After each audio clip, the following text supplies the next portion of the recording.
Business and Financial Raw Talk, a no-holds-barred forum for leaders and innovators with award-winning business strategist and financial analyst, LaWanna Bradford with the Bradford Group. With Raw Talk, we are empowering women to rise and succeed in business and finances, and improve the world for the next generation.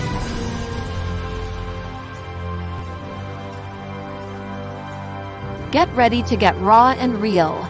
Live each Tuesday at 6 p.m. Eastern on e360tv.com. Hello and welcome to another edition of Business and Financial Raw Talk, a no-holds-barred forum for leaders and innovators. I am LaWanna Bradford, and I'm so excited to come to you week after week, where I bring experts and innovators on this platform where we can challenge the status quo when it comes to business and finances. One of the things we know is we have to get out of the box and sometimes get out of our own way in order to level up, to expand, to achieve the impact, influence, and income that we want. And today we are going to have a discussion about selling. And it's very interesting because especially entrepreneurs, women entrepreneurs in particular, tend to have this phobia around the term sale. They see it as this profane concept. You know, I don't want to have anything to do with it. I want to talk about, let's build a relationship. We're just having a conversation. But then you're wondering, why am I not generating the income that I want? Why am I not attracting the clients that I need to? Well, you can't fear selling because we know that when we sell, that enables us to move goods and services. It enables us to build commerce. It enables us to create communities, build sustainability for our families and communities at large. So selling can be your friend, again, if you get out of your way. And today I have a very special guest who's going to join us, sales guru extraordinaire, renowned expert in the selling arena, Mr. Shay Brown. But before I bring him up to the stage to give you a little bit more introduction about him, I want to salute our sponsor, the Bradford Group.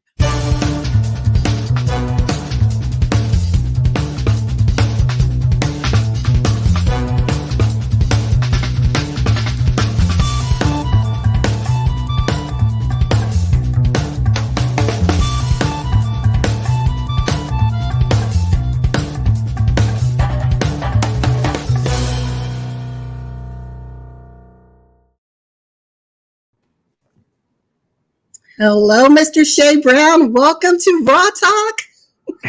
It's a great day, LaWanna Bradford. Thanks for having me here. I'm super excited to be here with you. And thank you for all that you're doing, this message that you have, this raw talk that helps individuals not only with their finances, but also in their life and in their relationships and today in their business. So I'm super excited. I couldn't think of a better place to be than right here with you and your audience, and to all the folks that are listening live and those that listen to the recording. Thank you so much for being here. I'm excited. I promise this will be a good use of your time. Thank you.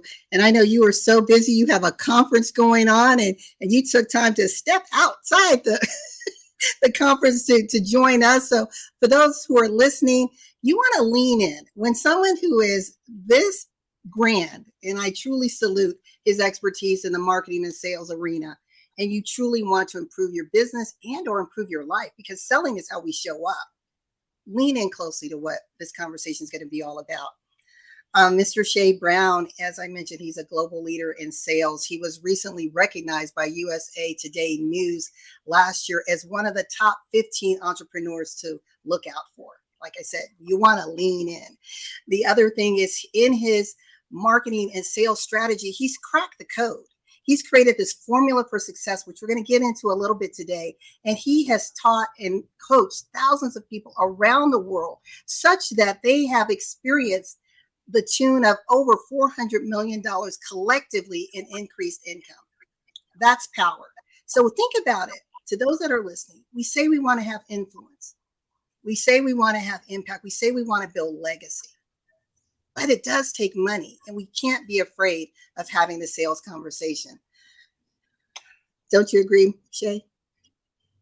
You know, one of the things I agree with, and thanks again for having me here. I'm excited to be in the building. I'm excited But yes, the answer to your question, and the good news about this conversation, LaWanna, is that a person out there may be an entrepreneur. That's cool. It'll benefit. Or maybe you're a speaker, maybe you're an author, maybe you're a coach, or you own a brick and mortar. This will be a good use of your time. But some of you out there are leaders. And you might be thinking, well, what does this concept got to do with me? I'm not in sales, by the way. I'm not in sales. But if you think about it, LaWanna, I'm going to turn it back over to you. Preachers every single week sell faith, right? Educators every single day, teachers get up and they sell education. Parents, I'm a parent, by the way, and parents get up every day and they're selling values. And you, whether you see yourself in sales or not, every single day you're selling yourself, you're selling your thoughts, you're selling your beliefs, and you're selling your ideas. So on this conversation, you'll be able to benefit because as a better leader, as a better communicator, as a better professional, you'll be able to do more, have more, give more, and serve more. So LaWanna, I'm happy to be in this conveation. Yeah, are we speaking directly to the entrepreneurs? Heck yeah! But can you benefit eavesdropping in? Stay tuned. We've got something to help you as well. I love your intro, and you're right. This is for everyone, and sometimes we don't think about ourselves as a salesperson, but we are. And the first person and I want you to talk about this, the first person that we have to show up for and sell and convince is ourselves. Because if you can't convince yourself about what you're doing, what you're offering, what you're selling, why should anyone else sign up, cheer you on, or want to buy your product and or service? This is Raw Talk.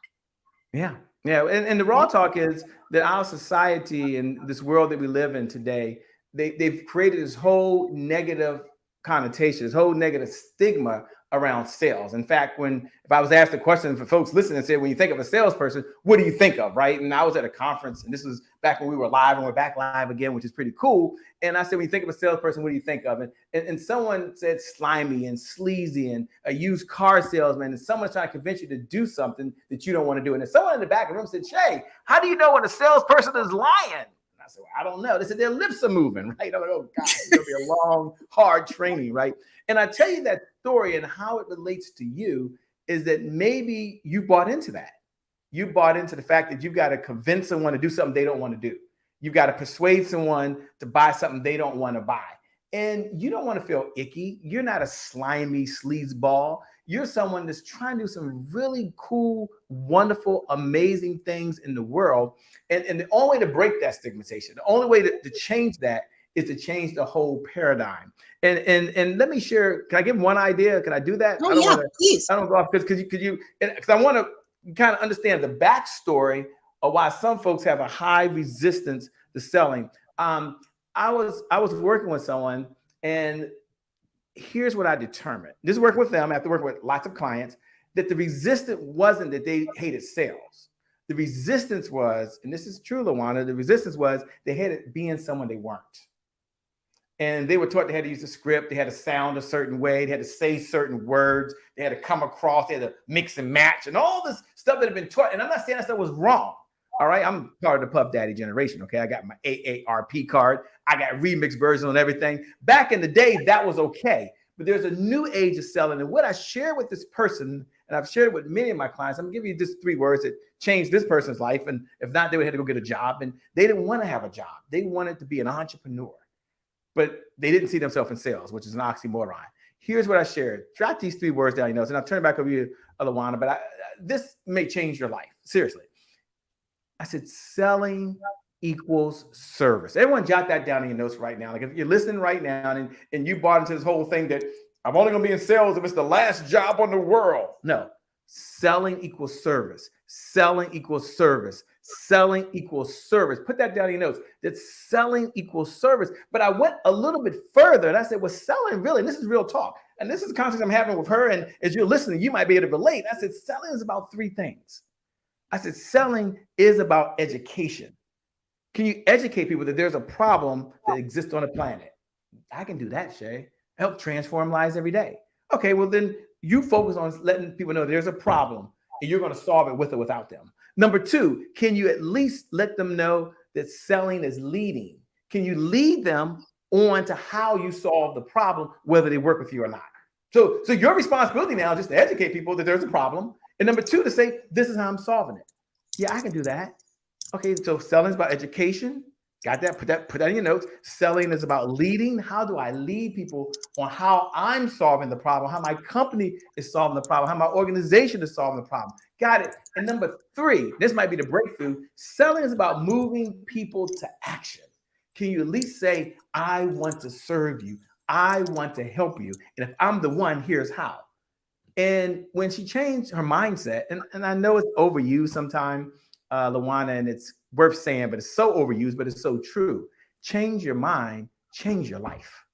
And she decided to shift her mindset. Now, she didn't go have to read any books. She didn't go to some mountaintop somewhere. She didn't go spend a lot of time at the spa. She would say, no, I'm going to shift and I'm going to focus on how do I serve the people I was called to serve.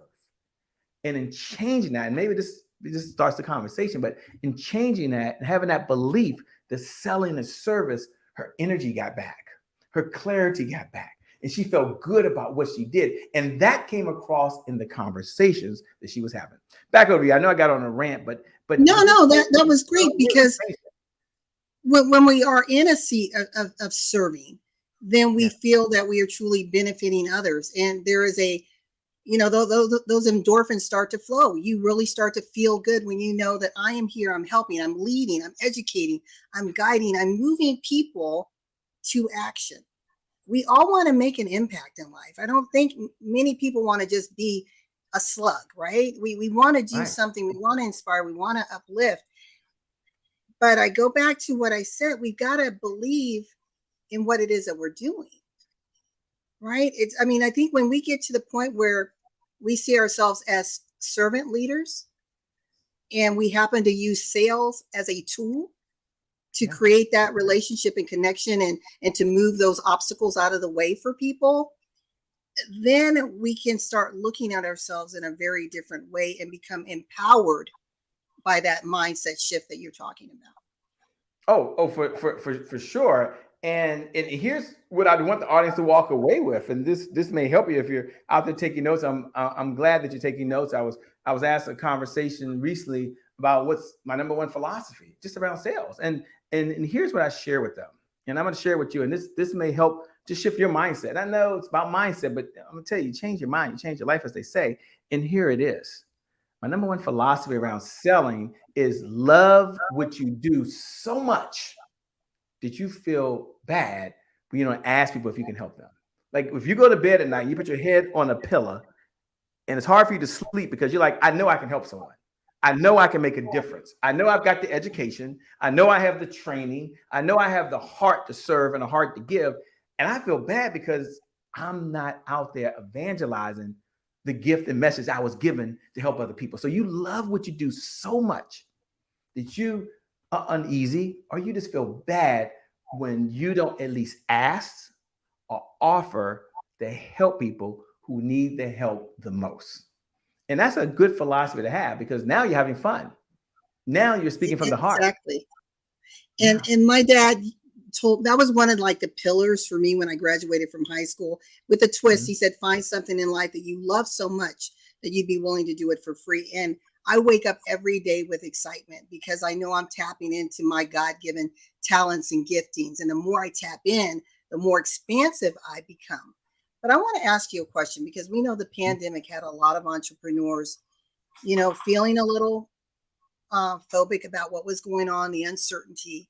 And they found themselves pivoting to the point that they were following other people, leaving their passion, leaving their gifting because they're like, well, I see success over here, so let me jump over here.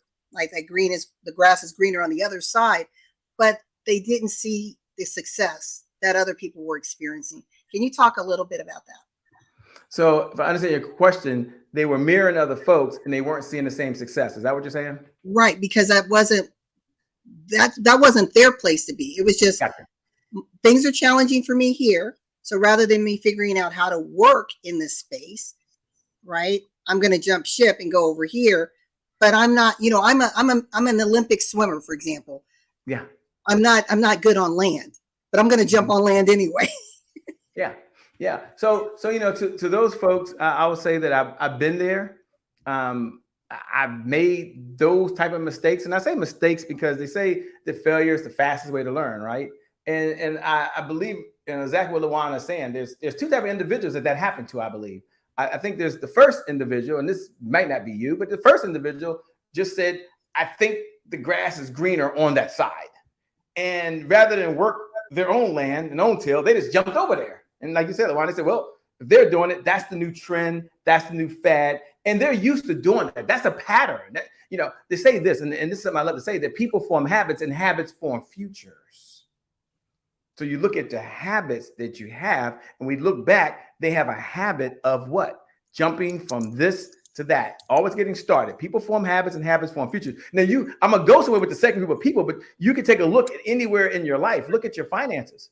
Is there a habit of spending more than you make? I like to relate it to diet and exercise because a lot of people can relate to that, right? You're on track and then you're off track, and it's all about the habits. And it's not a conversation around habits, but it goes back to the heart of what LaWanna was saying. And here's how it relates to you. If you're that person that jumps to the next fad, and that's what you've always done and you always want to do, then you can keep doing the same thing and perhaps get the same results, right? Or you can look at the second group of folks.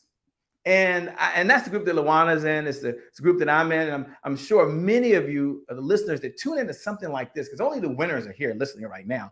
Only the champions are here listening right now. Only the people who believe they have the potential inside of them to perform at a much higher level are here right now doing this, right? Only those folks. So those are individuals. That's the second group, LaWanna. You're right. They tried to go expand what they're doing. They try to do something different. So the pandemic caused a shift, caused a pivot in their business, and they decided to try to do something other than they were doing now because of a change.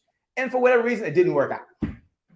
Now, I could tell you a story of there I was in sales is what we do. And LaWanna, we reached out and we decided one time we're going to do anthologies right now. I'm not an anthology guy, but I'm like, people are running anthologies. Can't be that hard shape. Well, let's go just try to do an anthology. Now I'm going somewhere with the story, right? Because this might not relate to you, but so it wasn't that I was seeing that's easier, but I was like, wow, we can do that. And so we went and we launched this anthology. We hired someone at the time, it was called Elance, off of Elance, to be the ghostwriter. And to make the point to you, we found ourselves in a situation where, because we didn't have a contract with the ghostwriter, when we started selling over 100 of these anthologies, by the way, the ghostwriter wanted to negotiate the contract and wanted to hold it hostage. And we had to go through mediation. We did win, but it caused so much disruption with the people that I built trust with. I said, I'm not a project manager. That's not what I do. But I tried it and I failed. So I would say for the second group of folks, LaWanna, you're right. For the folks that just jump from here to there, I hope you hear this message, you make a change. That's why you have real raw talk. That's why you have the Bradford group to share real ideas for real people who have real problems so you can get real solutions. That's what she does better than anyone else. But for the other groups that are adventurous, the game changers, the folks that want to go out there and do something different and try it, it doesn't work. It's okay. I failed.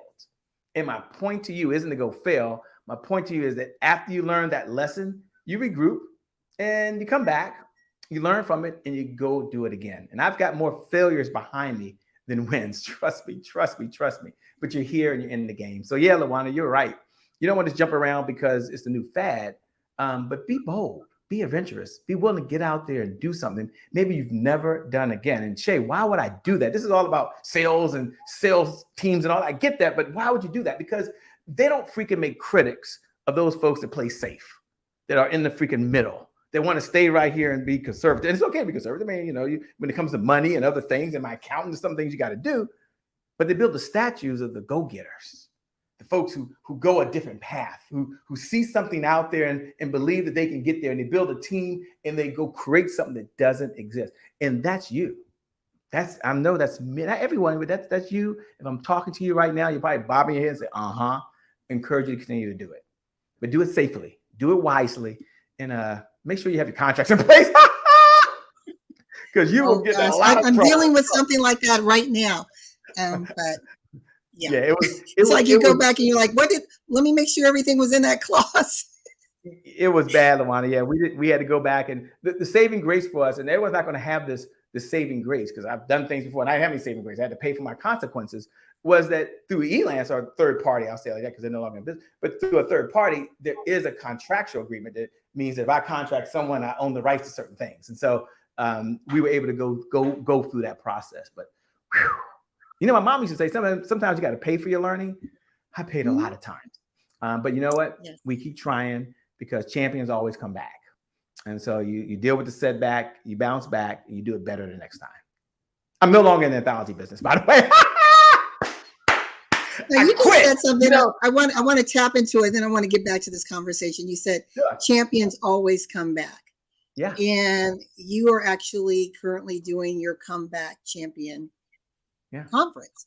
Tell us a little bit about that. And what was it that motivated you to do something so powerful and so impactful that's changing the lives of individuals and entrepreneurs around the world? Sure. Well, I'll say two things. I wish I could take credit. Wish I could say it was a blueprint. There was a plan. There was something that I did to have this comeback champion summit and have people like LaWanna Bradford, who's participated and shared her expertise on that platform. Thank you so much, LaWanna. You make such an impact, not only here, but all across the globe. You're super amazing. So keep doing what you're doing. But here's the backstory. We do have a conference called the Comeback Champion Summit. The backstory in about a minute or two was we have a brand that was called Happy Entrepreneur. And we were going to do a summit. It was called Happy Entrepreneur Summit, right? So it was for entrepreneurs and making money. But we had a problem. And here's the problem. 3 years prior to that, this happening, Tony Moore, one of the bad attorneys out of Philadelphia, had filed for the trademark. So LaWanna, we won the trademark, the Happy Entrepreneur. Yay! We won the trademark through the Justice Department. Then there was an 800-pound gorilla, boom, boom, boom, who came knocking at the door. Who's at the door? It was Entrepreneur Magazine. Now I can say that now because we've settled this thing. And Entrepreneur Magazine said, we don't think you should own the rights to that. We're going to contest it. Now, it was in their rights to contest it because they're a big person, but we slid in with this Happy Entrepreneur Show brand that they didn't have the trademark to that category. I know it gets real technical. And they decided they wanted to play the paper game. And there's a lot of people in politics that have played the paper game where they lost, but they still file stuff. And it's all over. It happens all over the world.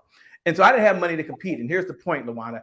I decided that I didn't want to fight, but my attorney said, let's go through it. Fast forward 3 years, the next 30 seconds, I'm closing this story up. Fast forward 3 years.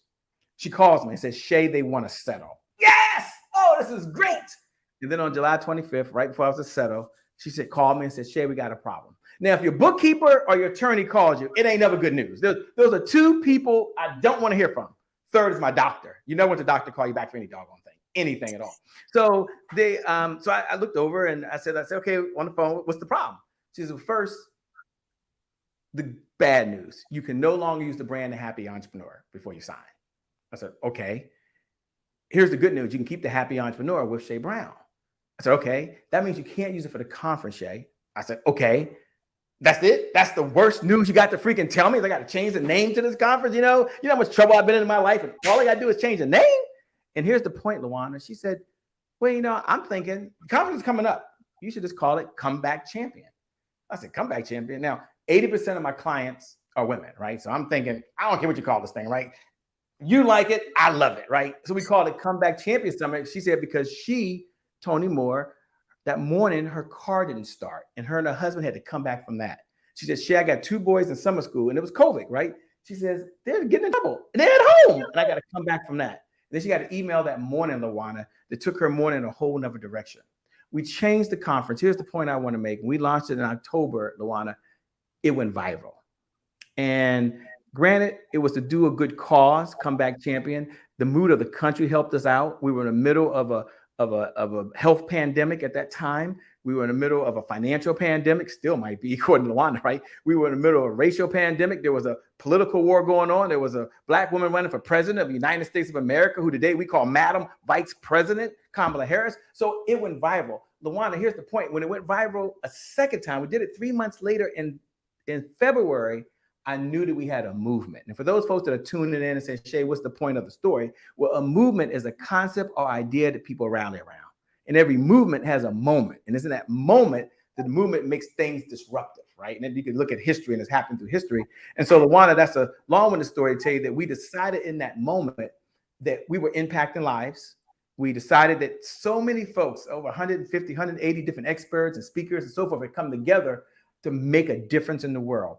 And it sealed one of my top 12 rules for life. Everyone jot this down in your notes. This is real talk, man. I wish I had something fancy to tell you, but it's one of my top 12 rules of life. And here it is. Collaboration crushes competition. Put that down in your notes. Collaboration crushes competition.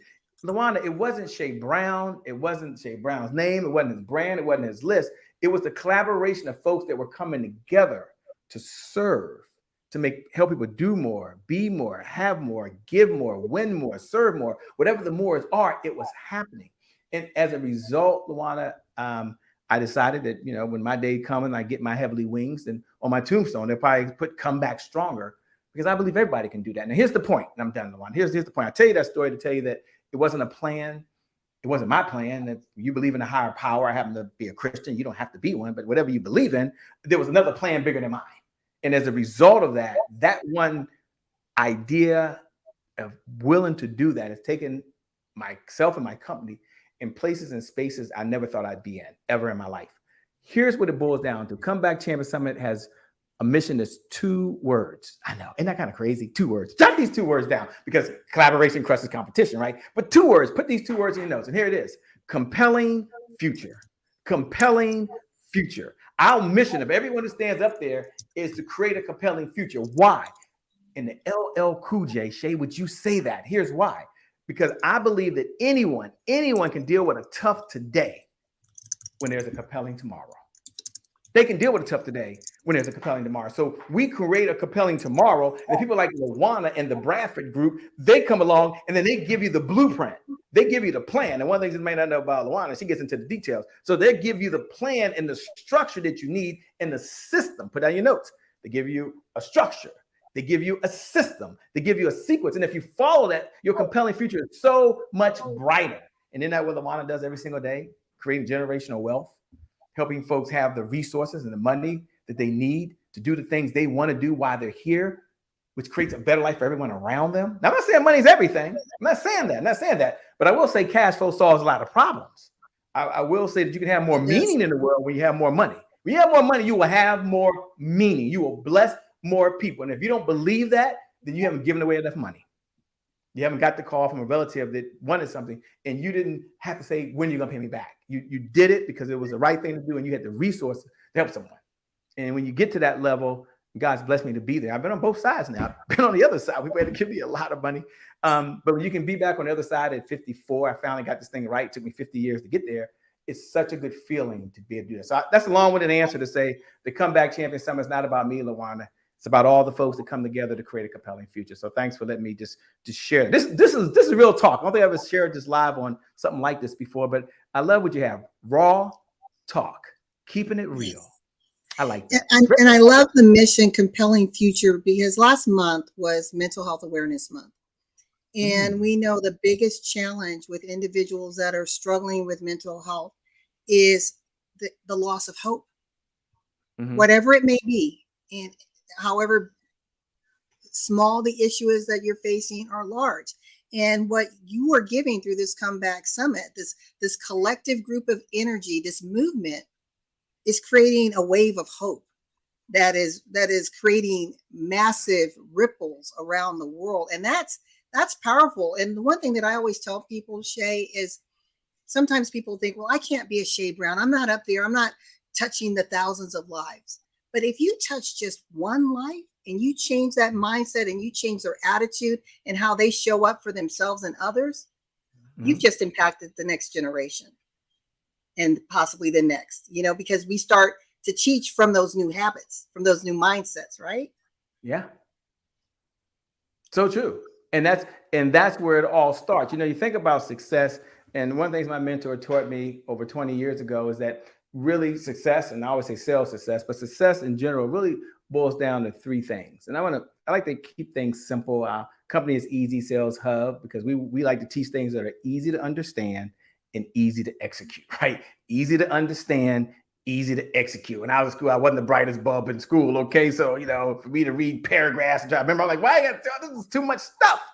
So we try to make things easy for you. So jot these 3 things down. And you talked about mindset, but it really boils down to 3 things. And you can apply it to any area of your life. I see the world through a sales lens. That's just how I see the world. But you can apply it to any area, especially success. It boils down to 3 things. We call it the inner game. That's INNER game. Put that down in your notes, the inner game. The second way is the outer game, OUTERGAME. And then the last one is action. So you got the inner game, the outer game, and action. There are 3 ways to elevate your success or elevate your sales results, however you want to say it. is those three things. The inner game, let me just give you a one sentence definition. Keep it easy. I'm glad you're taking notes, and take the notes and you're going to go execute this, by the way. You're going to go do it. You're going to do it. The inner game is your mindset. It's your belief systems. It's your comfort zone. It's called comfort zone. You got to get out your comfort zone. It's how you deal with the fear of rejection. Let me share a quick story. So there I was frustrated, right? Because I was trying to do this thing called technology. And this is before technology is what it is now. This is like about 10 years ago. We were doing broadcasting. There's a lot of moving parts. And at the time, the person I was partnering with wasn't available to help me. And my story always has been and was, I'm not a techie. And I was proud of that, by the way. Someone was saying, I'm not a techie. It's not what I do. I'm not a techie. And I actually told myself that, and I believed it. One day I found myself in a situation where they weren't available to help. And I was mad, and I needed to get it done. You ever found yourself in a situation where something needs to happen? Like there is no choice. There is no, oh, it'll be a do-over. Oh, I failed. No, it's like, I'm going to figure this goddamn thing out no matter what. Maybe you had one of those no matter what freaking days. Well, I dug into it and I tried to figure it out, and I went on YouTube and I was looking at different things, and it created a breakthrough for me. I figured it out, got some things wrong. Don't judge me. Don't judge me. I got some things wrong. It's okay. But I did it. And here's what I learned. I changed my story. From that day, I never told myself I'm not a techie. So I tell myself each day I'm getting better and better at learning technology. Each day I'm getting better and better at cooking. So I stopped, and here I was at that time, like 45 years old, something like that. It was like almost 9 years ago or so. And I told myself I would never say I'm not something again. I'll say, well, each day I'm getting better and better at learning about the stock market. Each day I'm getting better and better at learning about this. And isn't that a mindset? Isn't that a belief system? So that's the inner game. The outer game around success, and you can apply it to sales, is really the tactical side of success. It's the how-tos. It's your time management. It's your goal setting. If you're in business, it's how you go about getting in front of people who have a problem. So your lead generation systems, your appointment setting systems. If you're into health and fitness, it's how you plan to go to the gym. If you're in finances, it's how you put your money away and where you put your money. It's all the how-tos in life. And you think about what's one of the biggest how-tos that you can shift, that you directly control. For me, and I'm just telling stories about me. I can tell stories of clients and other stuff, but right now I'm just being raw. Never shared this. But another mentor, and just like many of you, I've sat on this, and I'm glad to hear at this Raw Talk with LaWanna Bradford and the Bradford Group and all they do to create generational wealth many different ways, because this is not just another Raw Talk conversation. You listen and you apply what we're going to talk about today, you will change your life. All you need is one idea. How many ideas you need to change your life? Is one. How many ideas? Is one. Jot this down in your notes. One good idea, implement it. Just one is better than 1,000 ideas you know right now. So let me tell you about the one idea. You only need one. So there I was, and I was listening to my mentor, right? And I'm in this training, and he started teaching something that I never heard of, right? And he was talking about time management. And people started saying time management. I started going, oh, here we go, that time management, because I don't believe you can manage time. I believe it's not about time management. It's about time choices. Put that down in your notes. It's never about time management. The clock is going. You can't stop the clock. I don't know how you manage it. It's about time choices. To Shay Brown, it's like, what do I choose to do with the time that I have?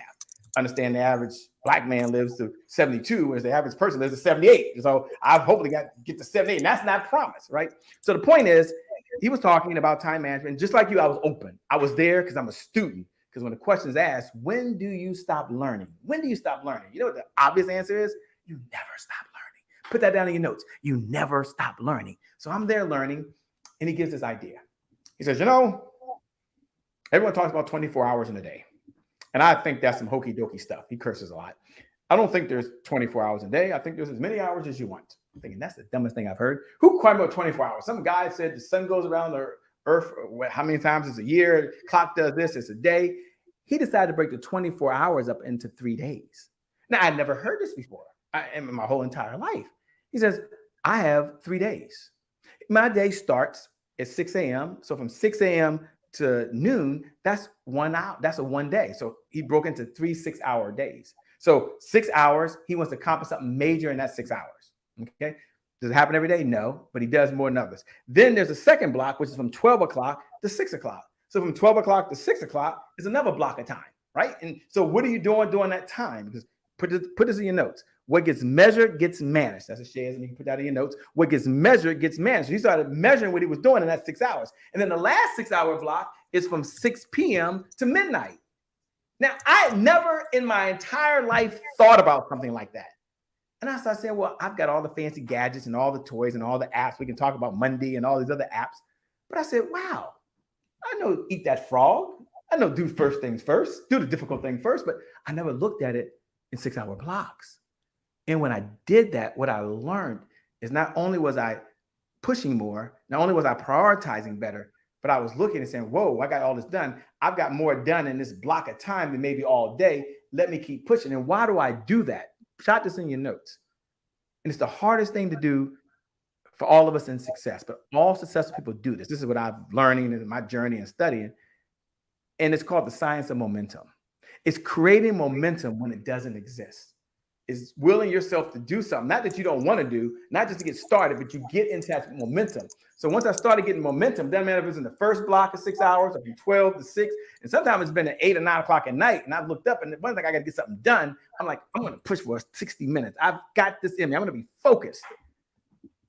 And I started getting more done because the momentum was already there. And here's what happens with most folks. They get the momentum going, like they're in a go, and you know what they say? Well, I'm gonna take a break and celebrate right now. I think I'm gonna go to the store. Now, it's nothing wrong with celebrating. There's nothing wrong with giving yourself a break. I'm not here to say keep going, but sometimes you got to keep the pedal to the metal. And when you're in that momentum stage, whether it's being creative, whether it's working on something, whether it's thinking, whether it's getting things done, that is not the time to say, oh, it's been so good, I'm gonna take a break. Now, sometimes you have to for a lot of obvious reasons, but for most of us, if we stay in that stage just a little bit longer, 15 more minutes, 20 more minutes, 30 more minutes, we get so much more done for stopping and then having to start again. So I come back over you, LaWanna. I know it's all the way around the area to say inner game, outer game, and the last one is action. 3 ways to elevate your success, or they always say elevate your sales results. In this case, success, because this is raw talk, is action. And action is just moving yourself to do the things you know that you should do when you don't feel like it. Some of you is all about action. You don't need no more books. You don't need no more YouTube videos, no more Instagram. You need to take action on what you know. So LaWanna, there I was talking to a group a number of years ago, and I was on stage, and I wasn't the featured speaker. So I'm there at this big event, over 400 people there. I'm excited because I'm going to be speaking on stage. Had my hour. I was ready to go, but I wasn't the featured speaker. Now, that happens, right? And so look at the program. It's going a little longer than we thought. The person comes over to me. Sure, what's going on? Now, I'm used to this, right? To give you 60 minutes, cut you down to, 40 minutes, something like that. They always cut your time. That just always happens, especially a lot of events. Things happen. Shay, we have to get your time. You've got 5 minutes. 5 minutes? Oh my, 5 minutes. Like, what can I say in 5 minutes to an audience of experts out there about sales? Like, what could I possibly say? I said, 5 minutes. Now, think about what you would say in 5 minutes.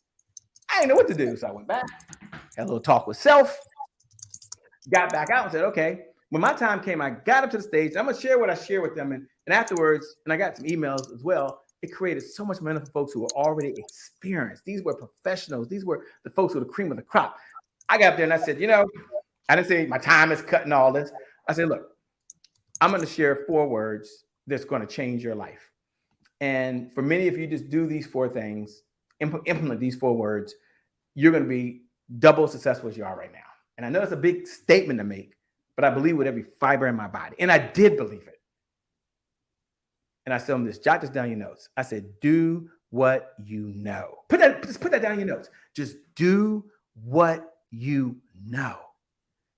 You've already been taught. You already know some things you do. Let's do an inventory now. Is what is one thing or 2 things that if you did it and you were consistent, because we know that consistency is the key. Consistency is the key. Consistency is the key. And having said that, what do most people struggle with the most? Consistency. How do you become consistent? You do what you know. So I said, I just want to encourage you to just do what you know. Take as much action on what you already know at the highest level possible. And if you do that, my promise is you're going to get better results. If you do that, you accelerate your learning. If you do that, your team will build faster. Just do what you know. And so I pass that on to you to say, take a look at your life. Maybe you want to meet with the Bradford group. Maybe it's time to do a self-analysis on just finances. and where you are and where the market is and what's going on in the world and how you can position yourself. Do what you know. Maybe just have a meeting. Maybe for some of you, it's another area. Maybe it's with a relationship. Maybe it's an intimate relationship. Maybe it's a husband. Maybe it's a wife. And you're like, I made a promise. I'm going to call them every day, tell them I love them. I'm like me. I have Mother Dear. Mother Dear's still here. She's 75 years old. She may be watching. She's always watching these things. And I made a commitment that I'm going to spend time with Mother Dear. So on Fridays, I spend time with Mother Dear's, right? Just do what you know. Do what you know. Do what you know. Back over you, LaWanna. That's raw talk. Do what you know. Easy to do, but it's easy not to do well. And being consistent. That is the I guess like the mustard seed of business, right? Mm-hmm. You have to be consistent day in, day out. And sometimes because we don't see those immediate results, mm-hmm. we either change or maybe we have results. And as you said, we take a break, and it takes as much energy to start repriming that pump as it did initially. So you want to keep that momentum going. And let's talk about the teamwork. Mm-hmm. component, because especially those solopreneurs, maybe it's, you have a small team and you're trying to do it all. But you talk about building a 7-figure sales team and how you can do it with little monetary investment, but it still is going to require some type of investment in order to create this engagement, this cohesive unit that is sharing the same vision in order to move you forward. So can you tell us about this particular code that you cracked, and why is it so important for us to have a sales team?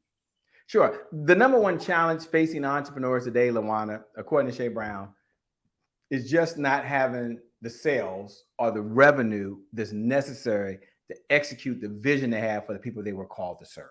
And there's only one way I know to generate revenue in your business. There's only one way that I know, and that is to make sales. I mean, sure, you can go borrow the money, and I guess that works, you got to pay it back. So you still need some sales. I guess some people have a gift. I don't have that gift of going out to angel investors and having them invest millions and millions of dollars in something that doesn't exist. I don't have that gift. But for most entrepreneurs, the number one way that they're going to generate any money in their business, well, is through sales. And we try to do it by ourselves. Here's the point. Put this in your notes, and I'll give them the 5 components in less than 5 minutes. But here's the point. Success is, what I want to do, because you're going to get into the points, I want to take myself down so they can just be featured on what you have to share. Okay. Sure. No worries. So put this in your notes. Success is a team sport. You can only get so far by yourself. So many entrepreneurs try to do it all by themselves.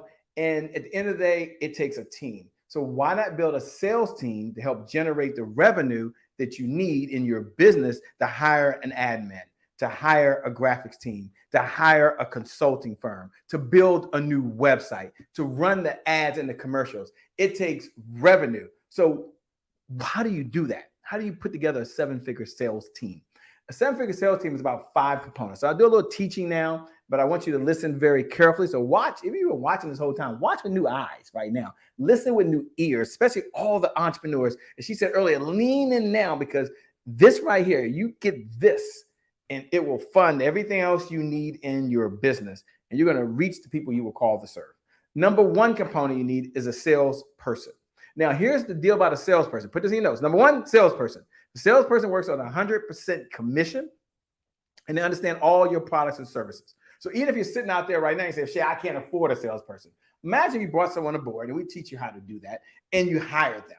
And they go out and they sell your products and services. They make $20,000 in commission. $20,000 in sales. You agree to pay a commission. Let's say it's 20%. I made that number up for now. 20% of $20,000 is $4,000. So you now still have $16,000 that came into your bank account while you were at the beach, while you were at the doctor, while you were in training, while you were doing something else in the business. And you don't want to be the only person selling your business anyway. So the first thing I would say is, let's hire a salesperson. Let's train a salesperson, have them work on 100% commission, and bring in revenue when you're not there. Sounds good. Cost you zero. I did say zero. Did I say zero? Number 2 component of building a 7-figure sales team is you must have a sales affiliate team. Now, sales affiliate team is a little different. These are mercenaries, right? A sales affiliate team are people who go out and represent your product or service, and they drive traffic to your website that you couldn't get. They're in networking groups you're not in. But here's the deal. They are mercenaries and they get a percentage of the revenue. Now, so if I'm a coach, let's say, and I help people in fitness and I partner with someone who does websites, now I can refer people who are in fitness, who are entrepreneurs, to get a new website. And then I get a commission. You see how easy that is? And the reason that's important, you look at companies like Apple, and I believe Apple only makes 30% of the products in their store. Everything else, they're affiliate. So you look at your revenue over the last 30 days and how much revenue did you generate just from a sales rep and you weren't there? Probably zero or not enough. I'm glad you're paying attention now. How much revenue do you generate from sales affiliates? These are people who are out there right now who only understand one of your products or two of your products, and they're able to bring in revenue when you're not there. Shay, why would I do that? Why is that so important? What systems do I use? You can use Lead Dino and some other cool systems, but here's why. You don't always have to be the answer to your customers' problems. It's just as profitable, LaWanna would like that word, just as profitable to be the bridge. So you can be on the other side as well. So think about a sales affiliate team. Number 3 in the time I have is a sales ambassador team. A sales ambassador, they're not like a sales rep. They work 100% commission. Sales rep understand all your products and services. A sales ambassador is not a sales affiliate. They only understand one or two of your products. They're mercenaries. They're only in it for the money, but they refer people to you. A sales ambassador, they're in it because they believe in your mission, your goals, and your objectives. That's why they're there. Could be someone you're mentoring. Could be a small mastermind group. But these are folks who believe in the mission, goals, and objectives. They're in it for rewards and recognition. So you can use something like a giraffe contest or something like that, where they love when you do contests and they win iPads and iWatches and they win tickets to the theater and they can take their honey bunny or sweetie pie out to the movies and get dinner on you. So think about sales ambassadors. How much revenue we generated over the last 90 days just from sales ambassadors? The answer is zero, not enough. Let's build a 7-figure sales team. The last two I'll give real quickly is you need a digital sales solution team. Now, digital sales solutions, how do you make money online and the revenue comes in and you're not there? Now, I was working with a group. They had got some PPP money and they brought me in to talk about, because they had a sales page. They hired a team. Y'all know about PPP money, okay? They've been running all these ads and they had a problem. They had over 13,000 new people that hit the site, but it wasn't converting. So I'm there with these folks. They didn't look like me. And they're like, what do you think? Because I'm the sales guy. I looked at it and looked at the website and said, what's the purpose of the website? Guy, wait a minute, what's the purpose of the website? The purpose of the website is to get sales, and business. I said, no, that's not the purpose of the website. That's the old way, 1980s, welcome to the real world. I did say that. I said, the purpose of a website is not to sell anything. The purpose of a website say, here's a problem, and then they opt in, give you their first name, last name, and phone number, and they go to a checkout page. And at the checkout page, you create value because price only matters in the absence of value. The problem you have is you got the price on the sales page. So you can tell me you had 13,000 people went to the page, but we can do nothing about it. There's no follow-up sequence. There's no abandoned cart sequence because you have no information other than you can trail them by paying more money to run more ads. Created a breakthrough for them. Now, what about me? It wasn't I'm not smart, but I'd seen what other people did. I'd worked with other folks. We just mirrored what other people were doing, and it's working. So you look at your own digital sales solution. How much revenue is generated when you're not there? Pure online. You didn't talk to them. They went there. They read something. They made a decision and opted in. Yeah, digital sales solution. We're in a digital age. I'll make this one point and I'll give you the last one, which is a sales cheerleader. And I'll give it to you first. The sales cheerleader is really all about how you're taking testimonials, videos, and so forth, and using those to leverage to bring in revenue. So now you got a sales rep, got it, Shay. Sales affiliate, got it, Shay. Sales ambassadors, got it. Digital sales solution, number 4. And then number 5 will be your sales cheerleaders. Wrap that together, and that helps you build a 7-figure sales team from 5 different components. Any one of them can get you there. Here's the point. I'll bring LaWanna back up. Here's the point I want to make. Sales is the oxygen to any great business in history. I want to say that again a little slow. I want you to hear that. I want you to hear that. Sales is the oxygen to any great business in history. And so you can have this resistance to selling, and you can say, we're not going to sell. You can say, I just want to talk to you, and that's fine. But I would own it. And I would say that the selling is service. I would own it. And I would say collaboration crushes competition. I would own it. And I would say that I'm here to serve. I'm here to educate. I'm here to lead. I'm here to create change. So yeah, selling is the oxygen to any great business in history. When you embrace that idea and that philosophy that you love so much of what you do, that you feel bad when you don't help someone else, that's when the magic happens. So that's how you build a 7-figure sales team. That's the abbreviated version. If you're out there and you're like, Shay, I just want to know how to customize it for me, and I like what I'm hearing. I think she put it at the bottom. You can go over to www.easysaleshub.com. That's EASY sales, SALES hub.com. If you can see me, but I can't see you. And I want to connect with you. If you're watching, you're out there, I would love to connect with you. So how do we do that? Well, you can find me on social media, but Instagram is my jam. So you can go to I am Shay Brown. That's just my name, I and then AM and then Shay Brown. And once you get there, follow me. I'll follow you back. Now, why would I follow you back? Because I want to see what you're up to. I want to connect with you, right? And so we can start that collaboration virtually. LaWanna, once again, the Bradford Group is doing some amazing things. I love this raw talk. I like the idea that you're willing to collaborate and bring people onto your platform at a time, LaWanna, when some people are holding back, like, I don't want to share what I got. I got to hold on to what I haven't. And they have the mentality they got to keep it to themselves, but not you. You embrace the idea of abundance. You embrace the idea that, you don't have to be great at everything. You're brilliant at what you do. You're great at what you do, but you're like, I can't be great at every freaking thing. It's just hard to be. And so let me partner with other folks that do what they do really, really well. And together, I say success is a team sport. Together, collaboration crushes competition. Together, one of my 12 rules for life, systems beat goals every single time. There's systems that come together, that work together to help you achieve what you want. So thanks a lot, LaWanna, for all you do. Thank you for being amazing. Thank you for being incredible. Thank you for having this raw talk, giving of your time. One thing I know about you, you can always make more money, but you can't make more time. And LaWanna, you give up the most precious resource that is draining on all of us right now, and that is time. So I'm glad to be here with you. I'm glad to be with your audience. Thank you for all you're doing. Keep doing God's work. You're amazing. Thank you so much, Shay. We appreciate you. We're excited that you're going to be joining us on our upcoming Celebrate You International Women's Conference. You're going to get more information in the upcoming weeks about this. So we're just real excited about the message that you're going to spend now to help us on the life side, right? Mm-hmm. About coming back, those steps that we need to rise above and beyond the challenges that are inevitably in life. As long as we keep living, there's going to be something that tries to trip us up, but you help us to identify those stepping stones in life's journey. So again, I want to say thank you so much, Shay, for joining us, to our listening audience on E360, as well as our Facebook community. Thank you, thank you, thank you. Please reach out to Shay Brown and his team.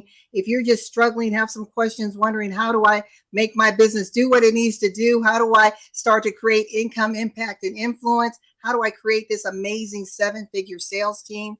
He gave us a little blueprint here, but again, you need the experts to help guide you through building it and what it looks like and how to measure success. So again, thank you so very much. And until next time, we just ask that you remember that in life and in business, when opportunity intersects, success is always inevitable. We'll see you next week on Tuesday at 6 p.m. Until next time, bye everyone.